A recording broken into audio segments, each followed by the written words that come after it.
Lukas, Kabanata 15. Nagsisilapit nga sa kanya ang lahat ng mga maniningil ng buwis at makasalanan upang makinig sa kanya. At ang mga Pariseo at gayon din ang mga iskriba ay nangagbulong-bulungan na nangagsasabi, tinatanggap ng taong ito ang mga makasalanan at sumasalo sa kanila. At sinalita niya sa kanila ang talinhagang ito na sinasabi, alin tao sa inyo na kung mayroong 100 tupa at mawala ang isa sa mga yaon ay hindi iiwan ang 99 sa ilang at hahanapin ang nawala hanggang sa ito'y kanyang masumpungan? At pagka nasumpungan niya ay pinapasa niya sa kanyang balikat na natutuwa. At pag uwi niya sa tahanan ay titipunin niya ang kanyang mga kaibigan at ang kanyang mga kapitbahay. Nasasabihin sa kanila, makipagkatuwa kayo sa akin, sapagkat nasumpungan ko ang aking tupang nawala.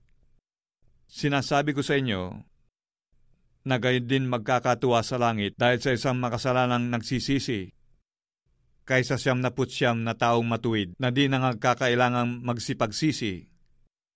O aling babae na may 10 putol na pilak, na kung mawalan siya ng 1 putol, ay hindi ba magpapaningas ng 1 ilawan at wawalisan ang bahay at hahanaping masikap hanggang sa ito'y masumpungan niya? At pagka nasumpungan niya, ay titipunin niya ang kanyang mga kaibigan at mga kapitbahay na sinasabi, makipagkatuwa kayo sa akin, sapagkat nasumpungan ko ang 1 putol na nawala sa akin.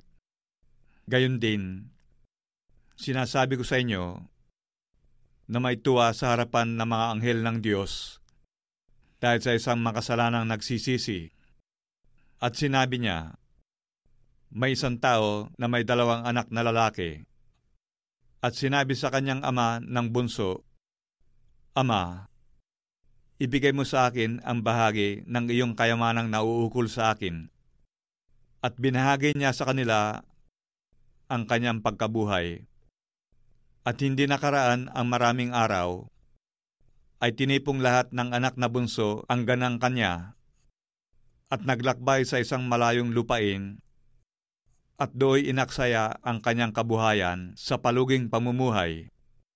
At nang magugol na niyang lahat, ay nagkaroon ng isang malaking kagutom sa lupaing yaon.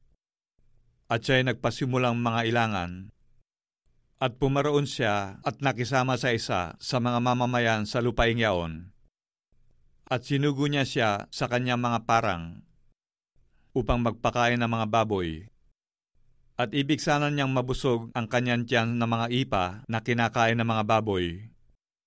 At walang taong magbigay sa kanya. Datapwat nang siya'y makapag-isip ay sinabi niya, ilang mga alilang upahan ng aking ama ang may sapat at lumalabis na pagkain.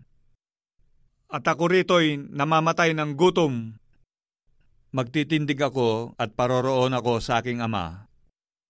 At aking sasabihin sa kanya, Ama, nagkasala ako laban sa langit at sa iyong paningin. Hindi na ako karapat-dapat na tawaging anak mo. Gawin mo akong tulad sa isa sa iyong mga alilang upahan. At siya'y nagtindig at pumaroon sa kanyang ama.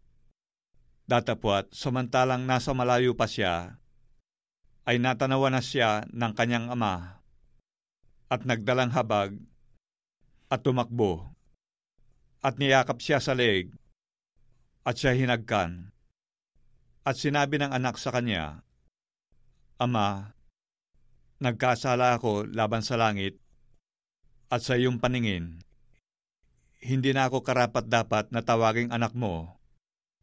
Datapwat, sinabi ng ama sa kanyang mga alipin, Dalhin ninyo ritong madali ang pinakamabuting balabal at isuot ninyo sa kanya.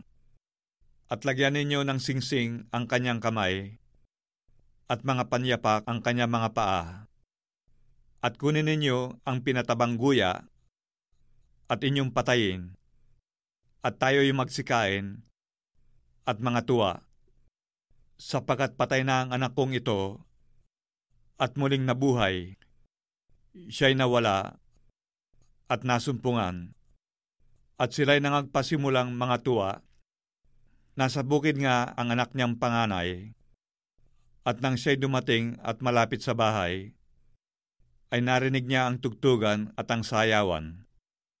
At pinalapit niya sa kanya ang isa sa mga alipin, at itinanong kung ano kaya ang mga bagay na yaon. At sinabi niya sa kanya, "Dumating ang kapatid mo, at pinatay ng iyong ama ang pinatabang guya, dahil sa siya'y tinanggap niya na ligtas at magaling." Datapwat nagalit siya, at ayaw pumasok, at lumabas ang kanyang ama, at siya'y namanhik sa kanya. Datapwat siya'y sumagot at sinabi sa kanyang ama, "Narito, maraming taon nang kita'y pinaglilingkuran, at kailan may hindi ako sumuway sa iyong utos, at gayon may hindi mo ako binigyan kailanman ng isang maliit na kambing, upang ipagkipagkatuwa ko sa aking mga kaibigan. Datapwat nang dumating itong anak mong umubos ng iyong pagkabuhay sa mga patutot, ay pinagpatay mo siya ng pinatabang guya, at sinabi niya sa kanya, 'Anak, ikaw ay palaging nasa akin, at iyo ang lahat ng akin.' Datapwat karapat-dapat mangagkatuwa at magagsaya tayo, sapagkat patay na ang kapatid mong ito, at muling nabuhay, at nawala, at nasumpungan."